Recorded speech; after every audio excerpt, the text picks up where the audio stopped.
Bir kun kelib to'satdan boy bo'lib qolsang, mana shu 10 ta narsani eslab qol. Birinchisi, men hech kimga aytma. Hatto ota-onangga ham. Ikkinchisi, avval barcha qarzlaringni yop.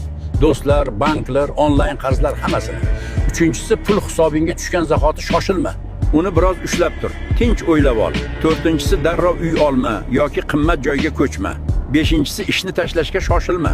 Oltinchisi, hozircha mashina ham, hashamat ham olma. Yettinchisi, do'stlar, qarindoshlar yoki tanishlar bilan biznes boshlama. Sakkizinchisi, agar farzandlaring bo'lsa, imkon qadar ular boy ekaningni bilmasin. To'qqizinchisi, hayotingni o'zgartirma. Hech narsa o'zgarmagandek yashayver.